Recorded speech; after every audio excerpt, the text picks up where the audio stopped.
नेताजी का गढ़, बहू को जीत का आशीर्वाद। ये एक ऐसी खबर है जिसमें बहुत सारे इमोशंस जुड़े हुए हैं, बहुत सारे इमोशंस हैं। अब बात मैनपुरी लोकसभा उपचुनाव की। मुलायम सिंह यादव जी के निधन से खाली हुई मैनपुरी लोकसभा सीट पर डिंपल यादव रिकॉर्ड वोटों से जीती है। ध्यान से देखिएगा, ये डिंपल यादव ने 2,88,000 वोटों से जीत दर्ज की है। कुल वोट 6,18,120, जबकि बीजेपी के रघुराज सिंह शाक्य को 3,29,659 वोट मिले। डिंपल मैनपुरी की 5 विधानसभा क्षेत्रों में आगे रही हैं। इस सब के बीच में यह जीत इस मायने में भी खास है कि डिंपल यादव की जीत का मार्जिन 2019 की तुलना में 3 गुना ज्यादा है। 2019 लोकसभा चुनाव में मुलायम सिंह यादव 94,000 वोटों से जीते थे। अगर हम बात मैनपुरी की वोट शेयर की करें, ध्यान से देखिए, तो मैनपुरी में रिकॉर्ड जीत हुई है। क्या आप स्टैंड अप इंडिया योजना के तहत 1 करोड़ का लोन लेकर अपना खुद का बिजनेस शुरू करना चाहते हैं? तो फ्रीडम ऐप को डाउनलोड करें और इसकी पूरी जानकारी अभी प्राप्त करें।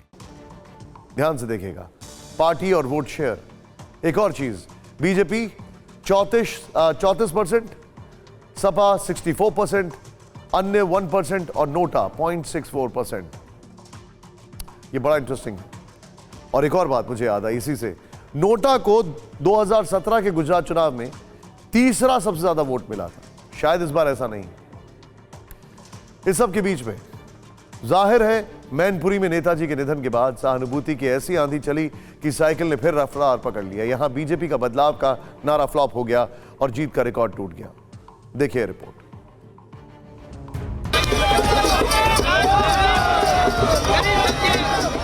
मैनपुरी के मतदाताओं की जीत ही सच्ची श्रद्धांजलि नेताजी को दी है। आज इस क्षेत्र ने इतिहास रचा है। मैनपुरी में आखिर वही हुआ जिसका अनुमान था।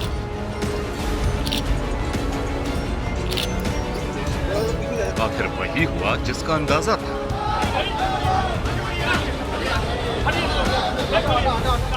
जगह जगह ये जश्न, ये नारेबाजी, ये उत्साह, ये नाच गाना।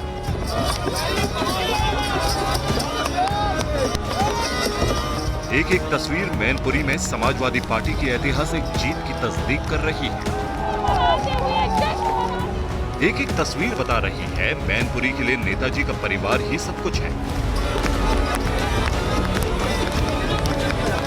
एक एक तस्वीर बता रही है मैनपुरी की जनता को सिर्फ अखिलेश और समाजवादी पार्टी से उम्मीद है, डिंपल यादव पर भरोसा है। इसी उम्मीद और भरोसे की गवाही दे रही हैं ये तस्वीरें। यहां डिंपल यादव को मिली प्रचंड जीत से फिर ये साबित हो गया कि मैनपुरी में सैफई परिवार का जादू बरकरार है। जीत जो आज समाजवादी पार्टी ने दर्ज कराई है,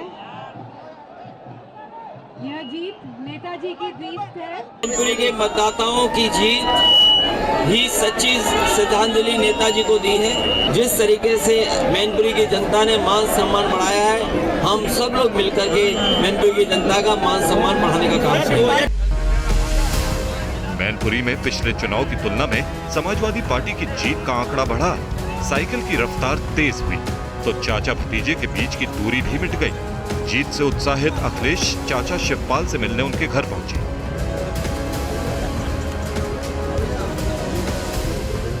अखिलेश ने मीडिया के सामने समाजवादी पार्टी का झंडा शिवपाल को दिया और इसी के साथ शिवपाल फिर से समाजवादी पार्टी के हो गए।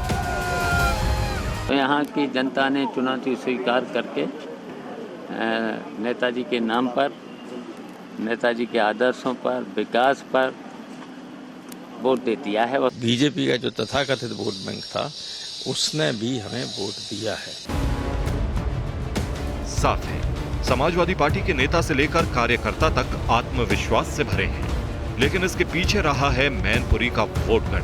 पहले वो समीकरण देख लीजिए। मैनपुरी में कुल 17 लाख से ज्यादा मतदाता हैं। इनमें यादव वोटर ही सबसे ज्यादा 4,25,000 है। इसके बाद शाक्य वोटर हैं, जिनकी तादाद करीब 3,25,000 है। ब्राह्मण वोटरों की संख्या 1,10,000 है। दलित मतदाता 1,20,000 से ज्यादा है। लोधी वोटर 1 लाख के करीब हैं। इसके अलावा मुस्लिम वोटर 70,000 हैं। जो कहते थे वो करते थे, उनका ही जाहिर है मैनपुरी सैफई परिवार के लिए मुफीद है। सीधी तस्वीर यह है कि अगर यहाँ यादव और मुस्लिम वोट एक हो जाते हैं तो जीत तय मानी जाती है। साल 1996 से लेकर आज तक एक बार भी एसपी को हार का मुंह नहीं देखना पड़ा। मोदी लहर में भी ये सीट एसपी के खाते में ही गई। 1996 से 2019 तक यहाँ मुलायम परिवार का ही दबदबा रहा है।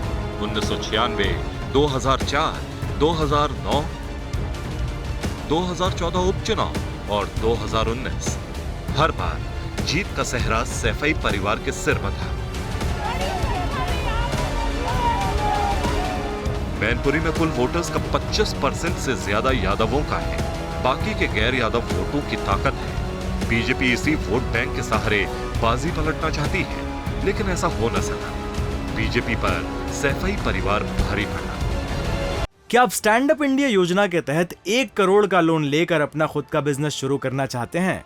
तो फ्रीडम ऐप को डाउनलोड करें और इसकी पूरी जानकारी अभी प्राप्त करें।